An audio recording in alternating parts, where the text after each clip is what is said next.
내용들은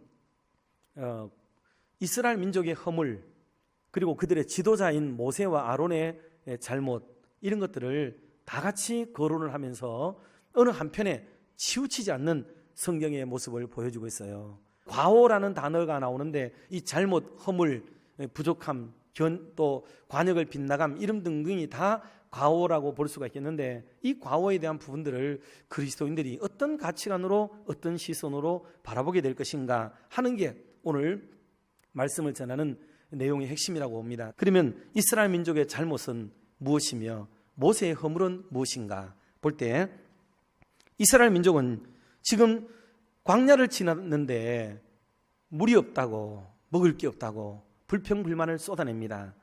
그리고 처음에는 와서 따지더니 시비를 벌이다가 결국은 다툼을 일으키는 이런 일까지 있습니다. 모세의 말을 빌리자면 그들은 반역을 하는 일을 보였다 그랬습니다. 그 처음에는 어떤 주제, 이야기거리가 있었죠. 이야기거리가. 그리고 그거를 위해서 왔단 말이에요. 그런데 그게 나중에는 모세를 배척하고 모세 뒤에 있는 하나님을 배척하는 데까지 나아가게 되므로, 여러분, 그게 반역이 되는 겁니다. 반역. 반역은 어떤 다툼의 여지를 가지고, 이 일을 가지고 이야기하는 것은 비판이 되고 또는 서로 가지 대화가 되어서 소통을 통해 이루어가는 문제가 되겠죠. 그런데 그 불만이 뭐로 이어져요? 반역으로 이루어지죠. 반역으로.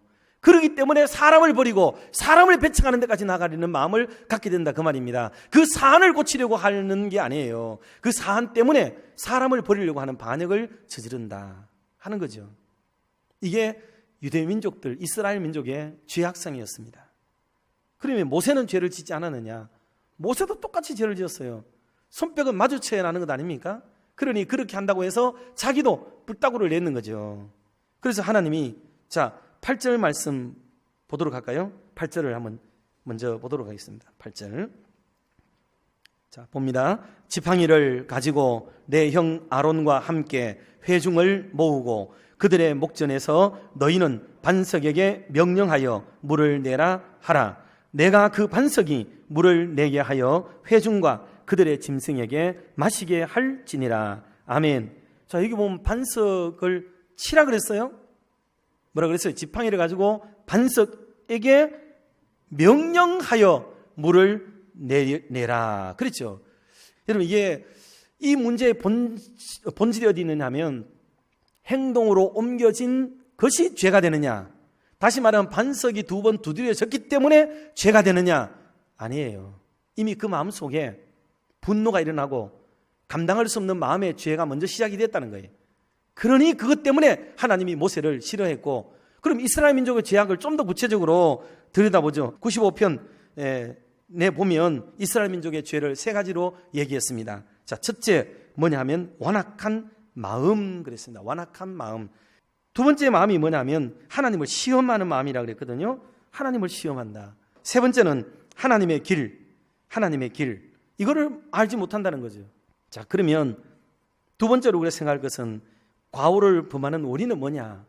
간단하게 얘기 드리자면 얘기를 하나 드리면서 쉽게 말씀을 좀 드리고 싶어요. 미국에서 가장 야구를 하는 동안에 이게 프로 선수들 중에 범실이 가장 적은 사람이 누군가 찾아봤더니 경기를 하는데 87번 경기를 하는데도 에러 한 번 없이 87번 경기를 그대로 치러낸 선수가 있어요. 이 시카고 팀에 있는 허브즈라는 선수라고 하는데, 이분은 아니 세상에 87번의 경기를 치르는데도 범실 한 번이 없다는 거예요. 그게 얼마나 놀라워요. 그래서 그 부분을 인터뷰하면서 야, 정말 당신 대단합니다.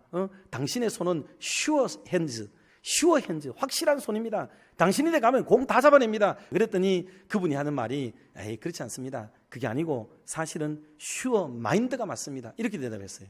sure mind, 확실한 마음. 모든 경기의 내용은 마음에서부터 이미 이루어진다는 거예요. 마음.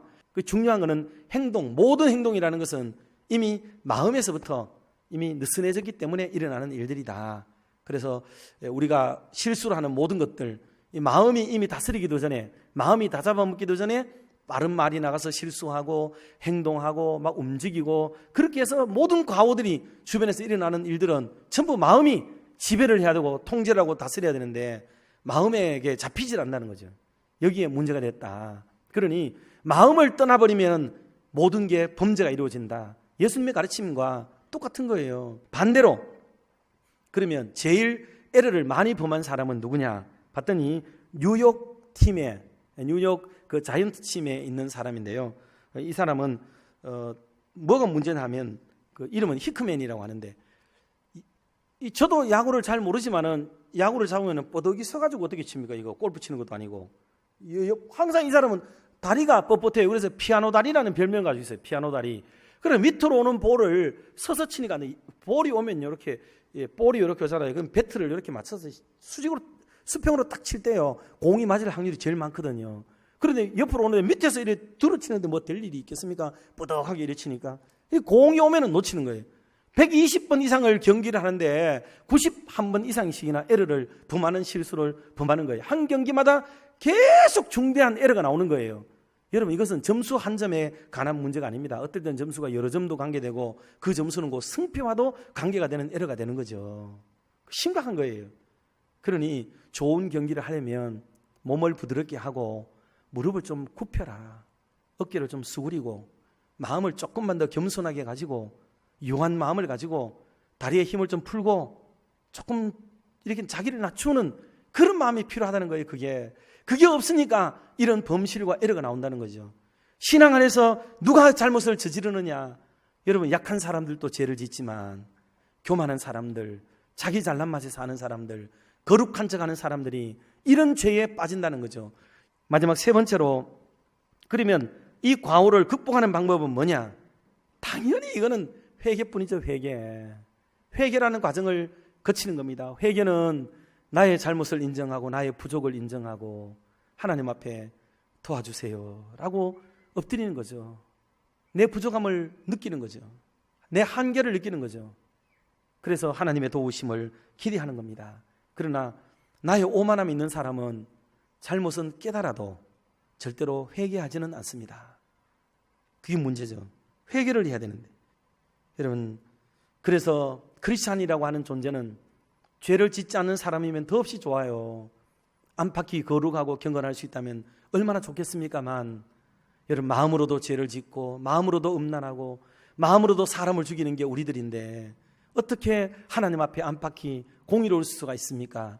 로마 3장 23절의 말씀처럼 모든 사람이 죄를 범하였으며 하나님의 영광이 이르지 못했다고 말하는 바와 같이 의인은 없고 한 사람도 없는 게 이 세상의 실정입니다.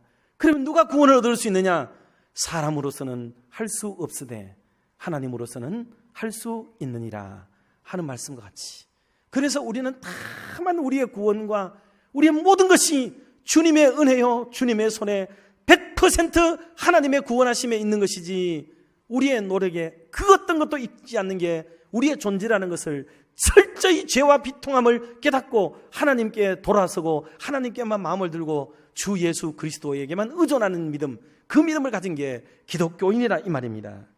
그러니 우리는 크리스찬이라고 하는 사람은 착한 사람을 지칭하는 말도 아니고 거룩하다고 하는 사람을 지칭하는 말도 아니에요. 크리스찬은 적어도 회개하는 사람, 아니 회개하고 있는 사람을 가리키는 말이 크리스찬이라는 말인 것을 우리가 인식하고 오늘 또 내일 또 우리의 허물을 주님 앞에 내어놓고 엎드리고 그 사죄의 은총 속에 감사와 기쁨의 삶을 살며 주님을 위해 보람된 인생 살고 주님의 나라를 위해 멋진 생애 살겠다고 각오하지만은 그리스도인의 삶을 살아가기를 각오하고 결단하는 저와 여러분 모두가 되시기를 주님의 이름으로 축원합니다.